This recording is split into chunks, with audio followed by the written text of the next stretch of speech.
Episode 69 this week, The Lights of Zetar.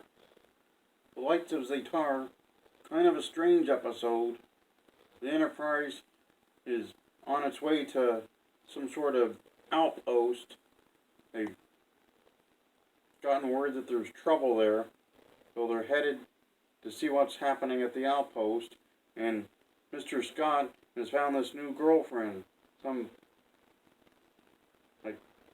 Starfleet personnel has come aboard.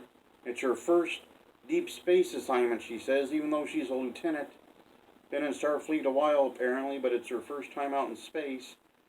Mr. Scott's fallen in love with her. Kirk's talking about it in his log. And they see these bright lights in the sky. The lights penetrate the ship, and all of their brain functions are affected differently. Kirk can't speak. Chekhov couldn't see. Uhura couldn't hear. So everything got affected differently. Scott's girlfriend, Mira Romaine, she passed out after you saw the same lights in her eyes flickering. And they call McCoy up there. She starts to speak and she just makes these weird sounds. Well, they take her to the sick bay. She gets pronounced being okay. They didn't really know what happened. And then from that point forward, she would have flashes of things that happened in the future. Just little flashes. And so she had these premonitions. They wanted to go down to the outpost to see what was happening because they couldn't get them on the communications. She didn't want to go. She's like, you guys do it, I'll just stay here. And they're like, this is in your department, you need to go. And she's like, don't you tell me what to do, Captain. But he did tell her what to do because he was the captain. So they beamed down. Everyone in the outpost was killed except for one. She was trying to tell them what had happened. The girl had realized this was part of her premonition. They go back to the ship, and she's getting more and more of these premonitions and more lights twinkling in her eyes.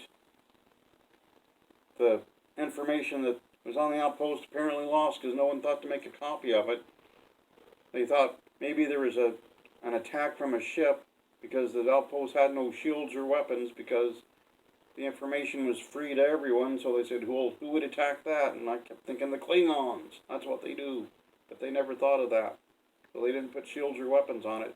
But it turns out these lights were actually non-corporeal life forms. There was a life form that come aboard, and it apparently had taken over the body of Scott's girlfriend, Mira Romaine.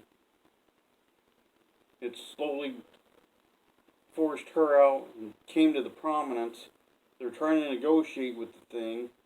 It wants the Enterprise. They're like, oh no, she's going to kill us all. And Scotty's like, she'd never do that to me. It's Scotty. And they took her to the decompression chamber to force the aliens out for no discernible reason. They just tried it. It worked. Like, she blew Scotty across the room. He jumped up. He's like, see, she didn't kill me. It's fine. And he stuck her in the decompression chamber. They decompressed her like she had the bends. Aliens forced out. She was fine. I don't think she was a fan of space travel from that point forward, though. She barely tolerated it up until that point. Some interesting notes on this one.